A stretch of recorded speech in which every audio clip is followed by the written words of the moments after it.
And we're live. It's Wednesday, January 29th, 28th. I don't know what day it is. Want me to help you? Yeah. This is why I'm here, you know? Yeah. January 28th, 2015. January 28th, 2015. That's right. Okay. It's Wednesday. My brain is still frozen. We didn't get the blizzard. There's a big blizzard. Apparently, the blizzard had a name. The blizzard had a name. I wasn't aware that the blizzard had a name.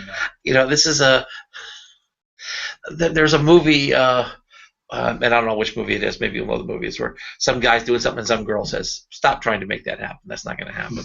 There's I don't know, Scream 2 or I don't know, one of the movies the kids don't watch. But it's the Weather Channel. They've been naming. They started a couple years ago, or at least a year ago, maybe 2 years ago, naming the big winter storms. And they give them a name on their show, so it gives them something to call it. But it's not like an official name like hurricanes. Apparently, have official names, and they go, but just Weather Channel names. But then, they're trying to get the media to pick up on the names, and they're trying to make this a thing. Like no, you're not going to make like a natural disaster is coming on. But and they're already talking about next week. There's one that's coming. That was Juno we just experienced. That was the big storm on the East Coast. From Boston to New York City, and it didn't bring nearly as much as they were expecting to hit. At least some places did, but in New York City, Manhattan, they were expecting 2 feet plus, and they got about 10 inches. There were places that did get 2 feet plus, so the blizzard did hit. It just didn't hit New York City, which is a good thing, because the New York City, they shut everything down, shut this thing down, shut everything down. But they were shut down. They got reopened. And was a problem, but it's cold here. We got about 4 or 5 inches of snow. I don't know what the official number was, but we got a couple inches of snow. It did add up this morning. I saw that there were about 5 to 6, something like that. But cold, 20 degrees, less than 20, 15 degrees. Cool day. So my brain is frozen. That's what I'm saying. That's my excuse for everything. I'm not going to correct myself. I'm not going to take ownership of any mistakes that I make. I'm just going to blame the cold. No, but that's what we do. Tonight's episode 4.3, Chickity, check yourself. In the words of that great scientist, Ice Cube, you got to chickity check yourself before you wreck yourself. Why would I even mention that? We have 26 likes on our Random Thoughts with Random Access Facebook page. It's been stuck at 26 for a while. We're hoping to get that number up. I'm sure it'll go up eventually. Hopefully it doesn't go down. Look, I liked it 3 times. I've got all my accounts liking it. It's still stuck at 26. But checking things is important. And we talked the last couple of days maybe about science reporting and how terrible science reporting is, because a lot of times it's just journalists under the direction of their editors who don't. The journalists don't even write the headline, right? The editor writes the headline, or the desk guy. So the journalist writes the article, and then somebody puts a headline on it that's going to sell papers. So you end up with headlines that have nothing to do with what studies are going on. It's going to be very misleading. So reading science is an art, something to be very careful of. Well, there's this organization, does political fact checking, factcheck.org. They do a lot of, whenever the politician said something, they'll fact check it. Obama has the biggest deficit since whatever. Then they go and they check that, or whatever is said, and then they rate it from like a pants on fire lie to, I don't know, complete lie, or total lie, half truth, mostly true. They have their scale, and sometimes they do things that are that people disagree with. I mean, it was a couple of years ago. I haven't been watching her in a long time, but Rachel Maddow used to every once in a while pull up a factcheck.org claim, and then she would sort of fact check it herself or give her own thing. Because sometimes it would be like they would rate things as being like mostly true, that she thought were just kind of like just horribly misleading. And you're supposed to ding people on misleading statements. I mean, there's some statements that are like technically true, but nobody would ever, when people use those words to say those things, they don't mean what you think they mean. But anyway, fact checking can be a little bit tricky business. But I guess they do a reasonable job. The whole point here, though, is they've added a new journalist to fact check science-based claims by politicians. So when they're out there and they're talking about global warming or fracking or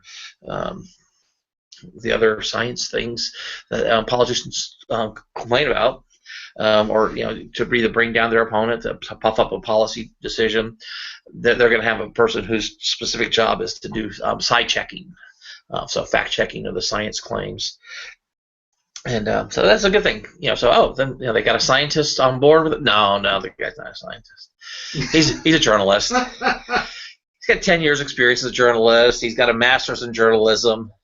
And then I'm going to admit here, I don't know what these words mean, but I'm not impressed by these words. He has a certificate in science reporting, and it kind of came from the school, I guess. Maybe it's like a minor.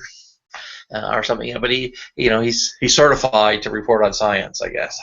But maybe it means something. Maybe it's hard to get, but I think about it.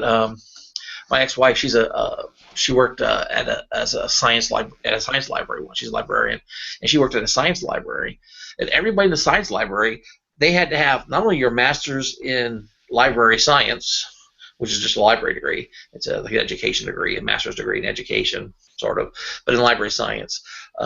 But your bachelor's, in order to work in the library science, the science library, you had to have your bachelor's degree in a science. Hers was mathematics, and she also had a master's in math education, and then she had a master's in library science. So she was basically a strong science background, and she's doing like a science library job. And I think that the science reporting should be that same sort of thing. It's like, oh, you want to be a science reporter? Yes, a master's in journalism is a good thing. What's your undergraduate degree in? Do you have a master's degree in any kind of STEM field? Science, technology, engineering, or mathematics. It's STEM, STEM. You might see that sometimes, but that's what they refer to. These technical fields. Do you have a technical degree? Do you have a master's in a technical degree? In addition to your journalism degree, because your journalism degree is important because you need that, I guess, to write, so we know that you know how to do article writing. But we want you to have the background. I remember reading more of these random thoughts. In Germany, high school teachers in Germany, if you teach science in Germany, you have to have the master's degree in the science that you're teaching. A chemistry teacher in high school in Germany, and this is maybe 20-year-old data. They may have changed since then. I can't imagine that they would have.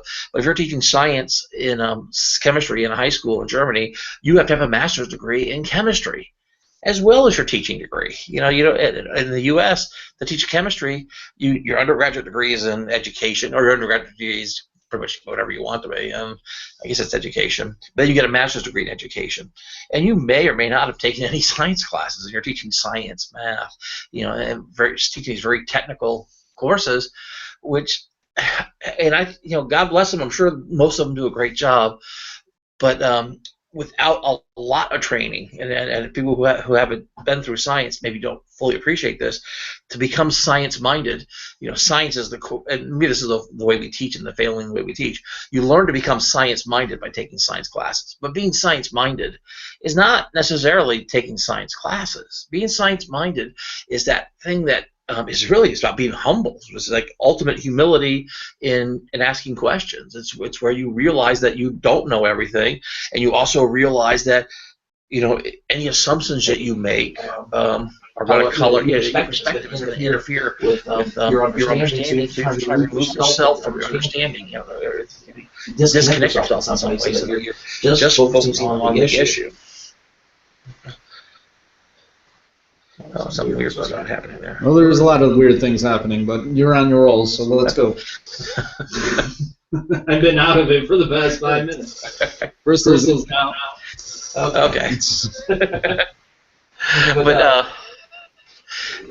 But the point being that my mind just exploded. Being science-minded is it's about not letting your personal bias influence the questions that you ask, the answers that you hear, that when somebody explains something to you, you accept it, not sort of face value, where you're not, I don't know, it's hard to explain. It's a lot easier to explain in terms of science, because you just say, oh, it's a science experiment, and that's just what you do. It's not a scientific method, but you can apply all that thinking, that strategy, just your daily life, and it's that connecting with the universe without letting your perspective distort it so much that you can't make a clear connection. You can't hear what the universe is telling you. The universe is always talking. It's always telling you the truth. It's that part of the higher power is always talking. It's part outside my control. There's that going on. And then I have to listen. In order for me to listen, I have to listen carefully. I'm asking my questions. I got to try and tune in. I got to try and be really humble. I got to try and be really spiritual. I got to be. Those are actually things that you do in science.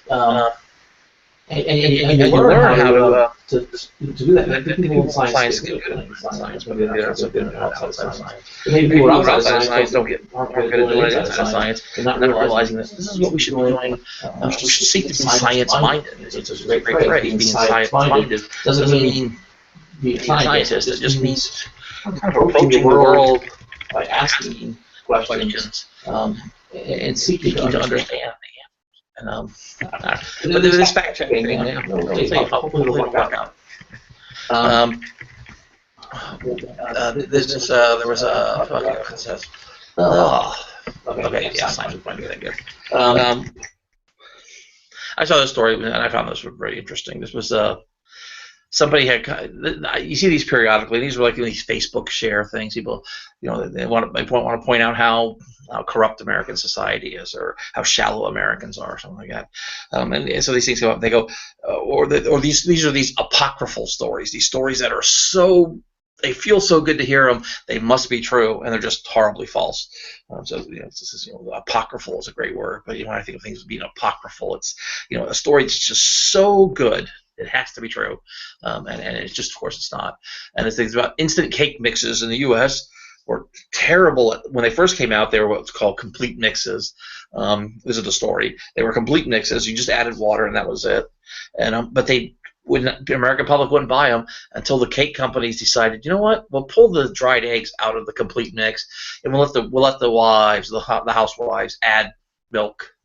Add the egg, so they'll feel like they're doing something, and then all of a sudden the cake sales started taking off, and that's why today when you go buy a cake mix, you have to add an egg because people wouldn't buy them when it didn't. All lies. I mean, not all. Not like none of this ever happened, but Snopes is a great source. That's where I pulled this out of. But you read this, and then that's what I always do. When I forget one of these stories, it just sounds like. I go to Snopes, and what does Snopes have to say about this? Because they usually link back to kind of what Wikipedia does. They link back to some sources. You can do the research, do the checking yourself. And start realizing, there's actually a lot more to the story than this. I mean, there was this thing, the perspective thing. When they switched, when these cake companies started coming up with recipes that remove the dried eggs, and you got that egg. People who use those actually started feeling more connected to the product. They felt like they were doing more baking than it was just. I didn't just add water. I added an egg too. But I think they really sold the people on because they were able to kind of get that little kernel of getting people feeling connected to the cake, and then they started introducing the thing like icing and building up more elaborate. So that's just making the cake itself was just a portion of a bigger thing that you could do. So rather than wasting spending all your time building it from scratch. You add the egg. Now you're ready to bake. But here's the ice. Here's the nuts. Whatever you do to cakes, and make layers, and it becomes a lot more elaborate. And that really started helping sales. Of course, they have to sell it. Make sure they do that. Now they're selling icing. They're selling the little tools for icing. The whole thing is everything is all about selling more and more things. He was interested in something. Sell you all the extras. Upsell you. But anyway, it's a great thing. But it was a possible story. Hero sounds great. It has to be true. Americans are so lazy. They're so. It's not even being lazy. It's like Americans want to feel like they're doing something. Maybe so. Maybe you tell them, just add an egg. They feel like they're bakers. And so it's not 100% true. In fact, they got it false. But good reading. But I always like Snopes for checking up on stories. That was my old fact check for science stories, I guess. And now there's factcheck.org is going to do their science checking. Dr. Oz. Yeah.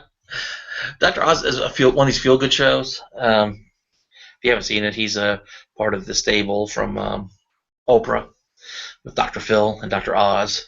She made both of them famous. I mean, they both had little careers going on themselves. But once I hooked up with her, then they got their own shows, and now they're really big. And he's had some issues over the last couple of years. 2014, he had to testify for Congress a couple of times. They brought him in over some strange things that were going on in his show, claims that he was making that weren't necessarily true. But this was a great story here. This one had to do with these green coffee beans. Their show is kind of innocent in a sense here, and maybe naive is the better word for it. But they got some guy to come on their show who had a questionable reputation that they never looked into. And they just called him up and they said, "Oh, do you know anything about green coffee beans and weight loss?" And they were like, "Yeah." His people were like, "Yeah, we know a lot about that. We can come on and talk about that." And then they started a machine after that. They were like, "Okay, Dr. Oz wants to come on and talk about green coffee beans. What do we know about green coffee beans? We don't sell those, right? Let's start selling them. Let's start. They started this whole thing up, getting getting stuff on Google, so that when you Googled green coffee beans, it came up with their website. They contacted Walmart and they said, "Oh, Walmart, we have these green coffee beans. We're sending our guy on to Dr. Oz next week, and in 2 weeks after that, you're going to be selling green coffee beans. We want you to sell ours. You need to be prepared, and we have them. We're already making them now. We got them coming." These people end up making $50 million by going on Dr. Oz and talking about how great green coffee beans were for losing weight. All lies. None of it supported by science. But none of it was even what they were going to do until they got contacted by Dr. Oz and said, "Do you know anything about green coffee beans?" And they were like, "Oh," they jumped at the chance. They said, "Oh, we can go on Dr. Oz." Yes, and but check the science. Anything you see on Dr. Oz. One, don't believe anything you see on Dr. Oz. Two, if you want to believe it, still look into it, because there's probably something else going on. Because he talks about all these fancy diets that you can do to lose weight and whatever it is that you're going to do. And it turns out that really the best diet is just go to your grocery store and get a mix of foods. Get some green leafy vegetables, get some fruit, get some carbohydrates, get some meat, protein, whatever. Mix up your diet, rotate your diet around. You eat a mix of food across the board. You're going to get all the nutrients you need. You're going to do fine. You don't need to subscribe to eat green coffee beans, or there was another one, the black raspberry tea or something that was going to make you lose weight. No, nothing works better than just a normal diet. It's just like eating a varied diet. Not when I say normal, it means to be varied. Don't get sucked into just eating one sort of type of meal, and then you rotate it around a little bit, because we pick up things as humans from everything that we eat. And if you mix it up a little bit, then you get everything that you need, and you'll be fine. And then you just proportion control and get some exercise. Every doctor will tell you that. Every single doctor in the world, except Dr. Oz, they'll tell you to eat green coffee beans. But and so this one, he was a little bit innocent, because they just had the guy on the show and he was talking about it. But they should have looked into his reputation, and they should have, why would they call him up just to ask him if he knew about green coffee beans? I don't know.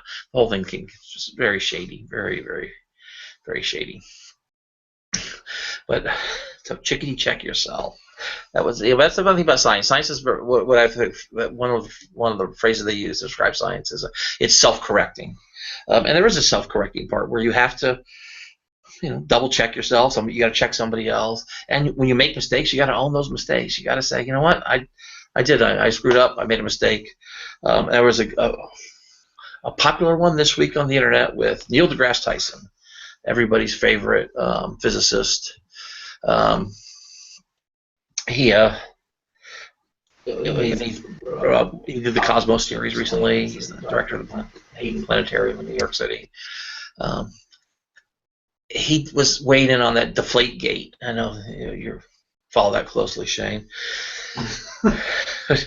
He made a comment that Belichick had made some sort of comment about, well, the deflation could be explained simply by the fact that these balls were inflated in a room where it was hot.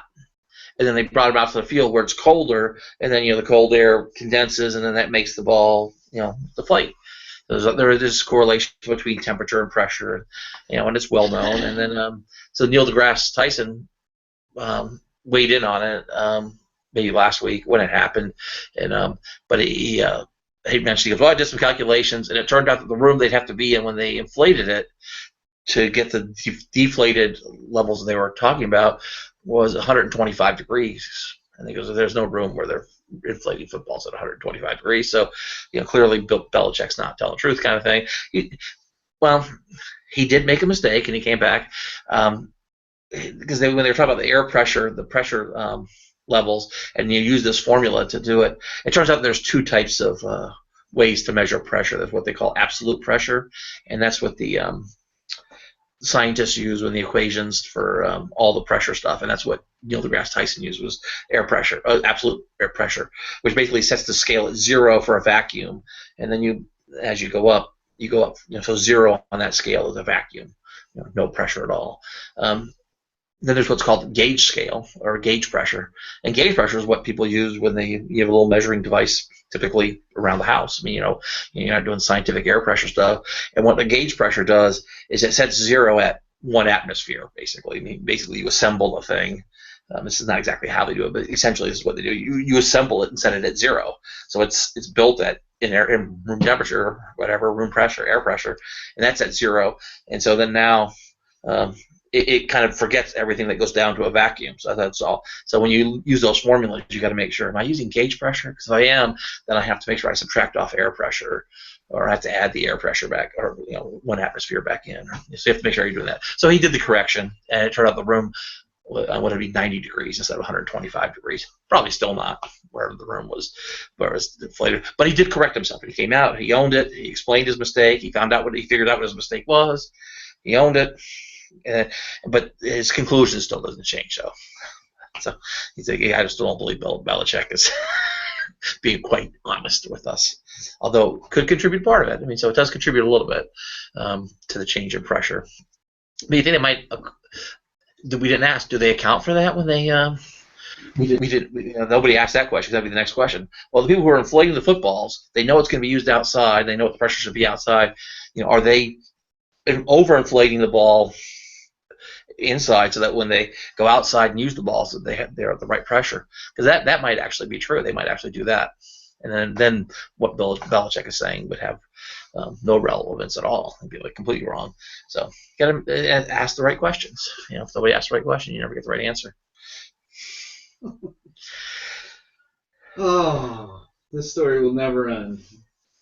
No, it's never going to end. No, it's never going to end. The idea is, the problem is that there were 12 balls that were given to each team, and 11 of them out of the New England side was quote unquote deflated, and so that's part of the problem. And but I mean, the bottom line is, I'll be honest with you, I'm a Dallas Cowboy fan, and the Super Bowl is set. It's not going to matter. Work this out afterwards. Just let them have the Super Bowl, get it over with, and then they can get to the real facts later on down the road. But I mean, nobody's going to do anything, so it's just it is what it is. And they did win, I believe, like 45 to. I have not watched the game since Dallas played Green Bay. So I don't know for a fact what the score was, but I believe it was like 45 to 3 or 45 to 7.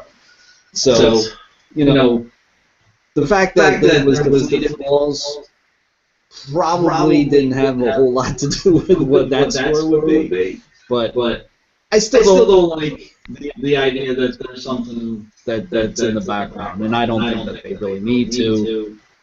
But it is what it is. Yeah, I don't remember the exact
We got all sorts of issues going on here.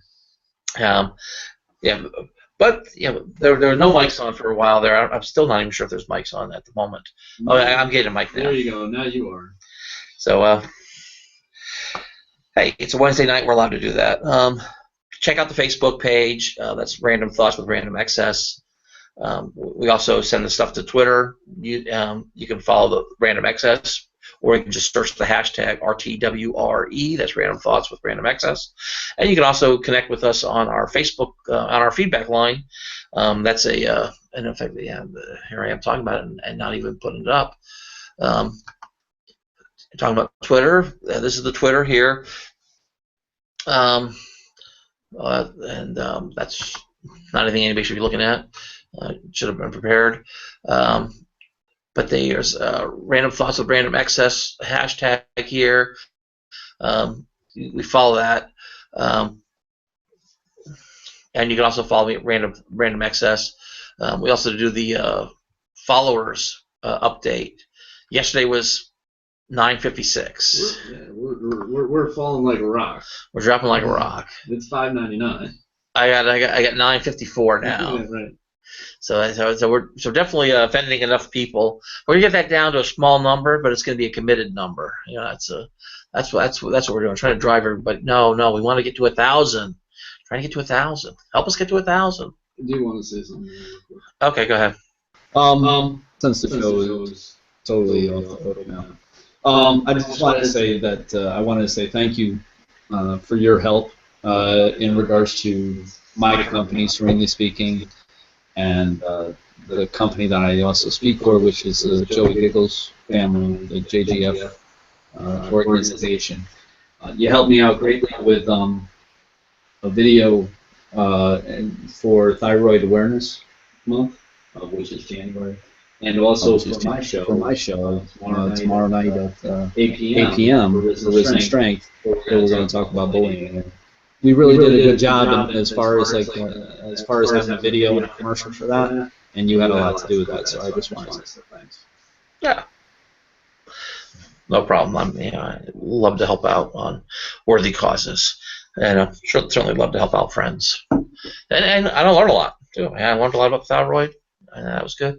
Bullying, yeah. If you're on Twitter tonight, tomorrow morning, tweet about your bullying experience. Yep. Use the hashtag Arisen Strength. I did it. I sent out a tweet earlier today using the Arisen Strength hashtag for my account, sharing a little bit of a bullying experience. Let's get some voices heard. And if not bullying and if not Arisen Strength, be curious about something and pursue it. I mean, that's the lesson for today. The word may have been a better title. Be curious. Curious George. Well, we're gonna wrap it up. That was It's been wrapped. Yeah. So good night, and we'll be back Thursday. It's gonna be bullying earlier in the evening, and Random Thoughts later in the evening. Good night, people. Say good night, George. Good night, George.